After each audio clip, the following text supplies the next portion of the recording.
Sir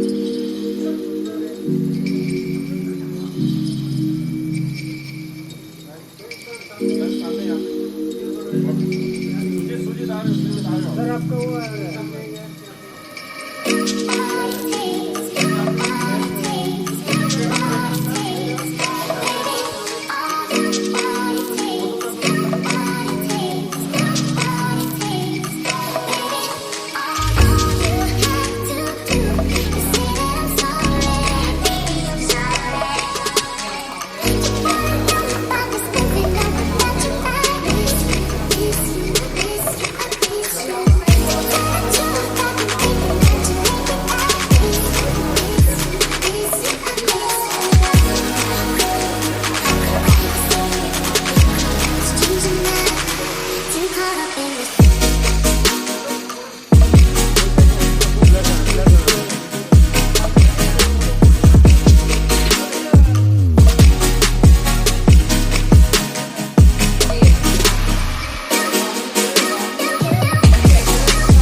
my first press conference ever, the one which I have organized. So thank you so much from the bottom of my heart. मुझे बहुत खुशी हो रही है कि आप लोग सब यहाँ आए हैं.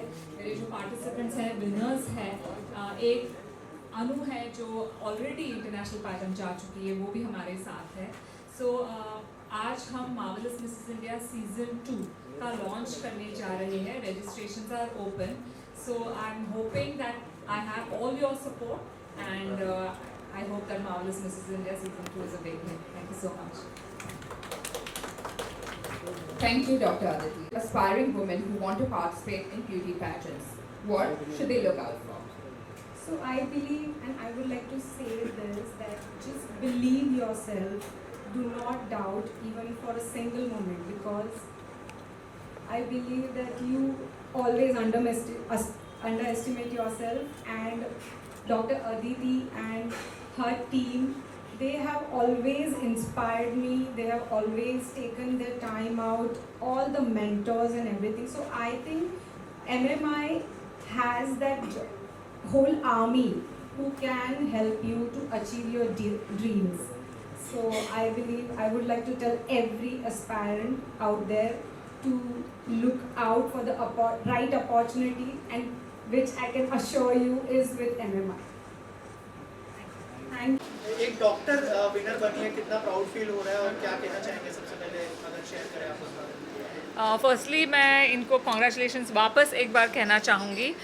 बहुत मेहनत करती है and that's why she is here of course. So doctor है ये कोइंसिडेंस है, क्योंकि मुझे कई बार पूछा जाता है कि अरे आप डॉक्टर है इसलिए ऐसा हुआ क्या. मैंने बोला नहीं, ये डॉक्टर्स या मेडिकोस का पैजेंट नहीं है, इट इज़ फॉर एवरीबडी. और जहाँ तक जजिंग का सवाल है तो जजेस में एक भी डॉक्टर नहीं थी. तो the way she performed on stage is what got her the crown. यार क्या कहना चाहेंगे सबसे पहले, कॉन्ग्रेचुलेशंस क्राउन के लिए. Thank you so much. क्या कहना चाहेंगे, क्या फीलिंग है क्राउन पहनने के बाद, और थोड़ा सा बताइए क्या क्या प्रिपरेशन करनी पड़ी आपको इस क्राउन को पाने के लिए. जी ज़रूर. Well hello everyone, by the way I don't think I have said that before, but crown पहनने की जो फीलिंग होती है, आई थिंक वो शब्दों में डिस्क्राइब करना हमेशा मुश्किल होती है. एंड आई थिंक 6 महीने के बाद भी मैं अभी भी वो एग्जैक्ट वर्ड्स ढूंढ रही हूँ जो जस्टिस करेंगे how I felt. But if I have to describe, I would say कि एक एम्पावरमेंट फील होती है, कॉन्फिडेंट फील होते हो आप लोग. You get comfortable in your own skin, and more over you do not worry about कि लोग क्या कहेंगे. You follow your path, you follow your heart, you put in the hard work and you shine bright. So that's how it's been so far. Also कितना कितना difficult था सब कुछ manage करना, घर मैनेज करना, क्योंकि मिसेस को बहुत सारी चीज़ें मैनेज करनी पड़ती है। अगर उस बारे में बताएं कि कैसे मैनेज कर सकते हैं। Thank you. डिफ़िकल्ट तो होता ही है, बिकॉज आई थिंक आप सब लोग देखते होंगे मैरिड वुमेन जो काम भी करती है, बच्चे भी रेज करती हैं और भी बहुत सारी चीज़ें करती है। सो आई वुड नॉट से कि डिफ़िकल्ट नहीं होता है, बट कहीं ना कहीं अगर आपके करने की इच्छा है, अगर आप पैशनेट हो, हार्ड वर्किंग हो, सो आप बैलेंस कर लेते हो। सो प्रिपरेशन करना हार्ड था, बट मैंने जो भी मुझे एक्स्ट्रा टाइम मिलता था घर के काम के बाद या फिर क्लिनिक के बाद, I use to dedicated to my marvellous preparation. जो क्लिनिक में लंच ब्रेक्स होते थे, मैं वो यूज़ करती थी प्रिपरेशन करने के लिए। वॉक करने के टाइम घर पे काम करते वक्त मैं हील्स में वॉक करती थी ताकि मेरी प्रैक्टिस भी हो जाए साथ में और काम भी हो जाए। So and after I have a 3-year-old सन, तो वो सोने के बाद मैं बाकी जो इंटरव्यू की प्रिपरेशन करनी होती थी वो सब करती थी। So it's hard, but I would say it is doable. अगर if you put your heart and mind to it, you can achieve anything, and I believe that now.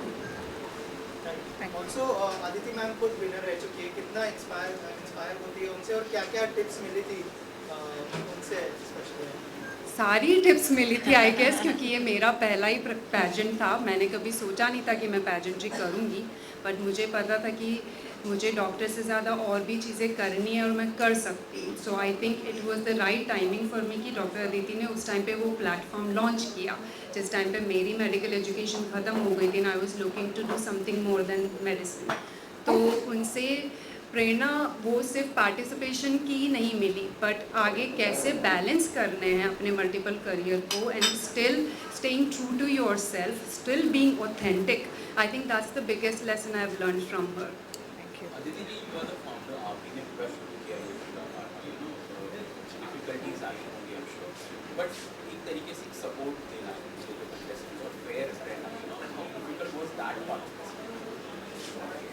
I think कई बार जब मैंने डिसाइड किया कि मुझे ये pattern करना है, उस जर्नी में जब ये शुरुआत की टिल जब ये हुआ, कई बार मेरे मन में यही आया कि मैं ये क्यों कर रही हूँ, क्योंकि बहुत डिफ़िकल्टीज़ थी, ऑब्स्टिकल्स थे, क्योंकि वन मैन आर्मी जैसे कहते हैं, तो ऐसे नहीं था कि मेरे पास बहुत बड़ी टीम थी या स्पॉन्सर्स थे, तो खुद ही सब करना पड़ा।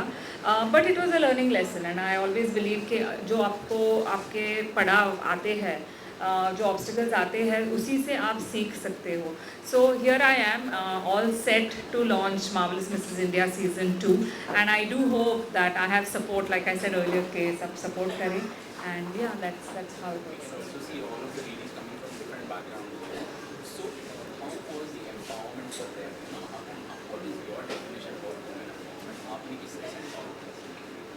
जी, ये जो शब्द है विमेन एम्पावरमेंट, ये बहुत लूजली आजकल थ्रो किया जाता है। जिससे पूछो वो यही कहते हैं कि हाँ, we are working for women empowerment, लेकिन क्या है विमेन एम्पावरमेंट? एक महिला घर में जाके अगर इमोशनल अब्यूज़ सफ़र कर रही है, it need not, domestic violence is a no, लेकिन इमोशनल अब्यूज़ भी होता है। जैसे ऑफिस कोई जाती है महिला, तो कई बार उसके कॉलीग्स जो होते हैं वो बोल रही है, उसके ऊपर आवाज़ चढ़ा के बात करते हैं, तो वो चुप हो जाती है, क्योंकि वो अपब्रिंगिंग है। इसको माइक्रो एग्रेशन कहा जा सकता है। तो बाउंड्रीज होती है कि उसे नो कहना डर लगता है, क्योंकि उसे लगता है कि मैं नहीं बोलूँगी तो मेरा प्रमोशन नहीं होगा। तो ये जो छोटी छोटी चीज़ें हैं, तो इनको भी महिलाओं को अवेयर कराना, इसे विमेन एम्पावरमेंट कहा जाता है। और मेरा ये मानना नहीं है कि नहीं आप झगड़ा करो, फाइट करो, लेकिन अपने आप पे भरोसा करो, कॉन्फिडेंट रहो, क्योंकि इट इज शोन, रिसर्च बताता है कि महिलाएं और जो मेल और फीमेल काउंटर पार्ट्स है, तो if they are equally educated, तो एक आदमी को ज़्यादा अपॉर्चुनिटीज़ मिलती है, उसे पे ज़्यादा मिलता है। And I am not here to say कि वे फेमिनिस्ट हो और ये सब नहीं मैं कहना चाहती, no, not at all. Men and women should be given equal opportunities, ये मेरा मानना है, और यही विमेन एम्पावरमेंट, यही मेरा मानना है, and this is what I want to inculcate, यही मुझे महिलाओं को बताना है। क्योंकि जब तक हम इसके बारे में बात नहीं करते, कई महिलाओं को तो पता भी नहीं होता है, अरे हाँ, मुझे बोलना था लेकिन somebody else spoke over me। थोड़ा आवाज़ बढ़ा के, तो आई केप्ट क्वाइट, मुझे बताना था. तो these small small things, so that is real women empowerment. Aditi ji, मेरा सवाल आपसे, मुझे आज भी याद है जब हम 2001 में मिले थे, जब आपने पेजेंट जीता था, उस वक्त माहौल परिस्थिति बिल्कुल अलग थी. तभी शादी के बाद एक महिला की लाइफ फिनिश मानी जाती थी. अब चीजें बदल रही है. आज की जो जनरेशन है शादी के बाद भी बहुत ग्रो कर रही है. ये जो चेंजेस देखती हैं आप, किस तरह से देखती हैं, क्या मानती हैं, आपके विचार क्या हैं? जी, तो जब मैंने डिसाइड किया था कि मुझे शादी करके मॉडलिंग करना है, तब तो सब लोग हंसे थे मेरे ऊपर. यही कहा था कि शादी के बाद तो ग्लैमर फील्ड में कोई जगह नहीं होती है. एक तो तुम शादी मत बताओ किसी को कि तुम शादीशुदा हो, चुप रहो, और यही कहो कि नहीं मैं तो सिंगल हूँ. तो मैंने बोला मैं क्यों छुपाऊँ ये चीज़. अगर I am proud of being married, तो वाई शुड आई. और ये कहाँ लिखा है कि शादी होने के बाद ग्लैमर फील्ड में क्या हम ग्लैमरस नहीं दिख पाते हैं? दिखते हैं. जैसे मुझे जब लोग कहते थे oh you don't look like mother of one, तो मैं यही कहती थी कि कैसे दिखनी चाहिए मदर ऑफ वन. क्यों हम ये टिपिकल डेफिनेशन लेके चल रहे हैं कि एक महिला शादीशुदा हो तो उसका ग्लैमर ख़त्म हो जाता है, या वो स्टेज पे या ब्यूटी पैजेंट में पार्टिसिपेट नहीं करना चाहती. हाँ, एक रिग्रेट ज़रूर है कि मैंने, जैसे समवन सेड हो या कि पहले शुरू करना चाहिए था ब्यूटी पैजेंट, थोड़ा लेट हो गया, but it's better late than never. जब जज के तौर पे रहती है तो पार्टिसिपेंट में आप क्या क्वालिटी देखते हैं? जब मैं एज अ जज जाती हूँ तो मैं यही देखती हूँ कि वो महिला अपने आप को कैसे प्रेजेंट कर रही है. क्योंकि अब तक तो ये एक्सपीरियंस हो गया है कि जो क्वेश्चन पूछा जाता है उनसे, तो अगर ये रट के आई है, जो मतलब दिल से नहीं बोल रही है, ऐसे मालूम है कि बाय हार्ट करके आई है, वो पता चल जाता है, तो वो नहीं करना है. और वही मैं सिखाती हूँ मेरे पार्टिसिपेंट्स को कि हम सिखाएंगे Q&A कैसे करते हैं स्टेज पे जाके, क्योंकि डर लगता है. पब्लिक स्पीकिंग तो बिगेस्ट फियर है वर्ल्ड की, तो महिलाओं में भी, पार्टिसिपेंट्स में भी तो वही होती है. तो वो तो हमको उसको ओवरकम करना ही है. लेकिन ऑथेंटिक तुम्हारा ओपिनियन क्या है, तुम्हारे विचार क्या है, उसे आप अच्छे तरीके से यू पुट फोर्थ. तो ये बहुत इंपॉर्टेंट क्वालिटी है. इसके अलावा of course grace, dignity, the way she is. क्योंकि मैं मोस्टली इंटरेक्ट करती हूँ, तो I don't go to see the show. मैं उनको मिलती हूँ जाके, तो पता चलता है थोड़े उनके पर्सनालिटी के बारे में. तो that is something that I see. So the overall confidence, pleasant attitude, Q&A, ये सब चीज़. मेरा सवाल दिल्ली से है, जो लोग जो किसी का went to China, you know, you represented India. How different was that over there? और बाकी जो दूसरे कंट्री से जो लोग आए थे, उनके साथ कैसा आपका कनेक्शन रहा, कैसा रहा? उनके साथ रैपो बहुत अच्छा था और है भी. और मैं अभी भी कनेक्टेड हूँ उन सब से इन अ व्हाट्सएप ग्रुप. और डिफरेंस ये था कि आई थिंक अराउंड 80 कंट्रीज से पार्टिसिपेंट्स आए थे. सबका कल्चर अलग अलग है, सब अपनी लैंग्वेज अलग लेके आए थे. बहुत सारे पार्टिसिपेंट्स को इंग्लिश भी नहीं आती थी, और चाइना में था तो चाइनीज़ को इंग्लिश नहीं आती है, तो मेरी साइन लैंग्वेज आ गई मुझे थोड़ी पहले से. और ओवरऑल एक्सपीरियंस जो है थोड़ा चैलेंजिंग था, क्योंकि आई एम अ वेजिटेरियन और मेरे को सात्विक खाना वहाँ पे नहीं मिल रहा था, तो मुझे थोड़ा सा खाने पीने में ज़रूर दिक्कत हो रही थी.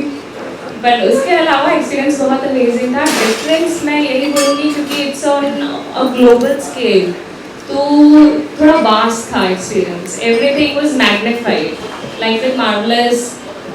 इट्स अ नेशनल पैजेंट, तो सब फेमिलियर है, लैंग्वेज सबको आती है. वहाँ पे लैंग्वेज का प्रॉब्लम था, कोरियोग्राफी कुछ समझ में नहीं आता था, बट जितने सारे चैलेंजेस थे you learn, you know, as you go, and it was a nice experience.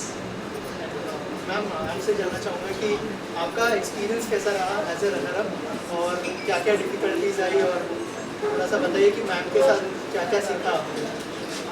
Actually मैंने ये पैजेंट किया ही मैम के माले.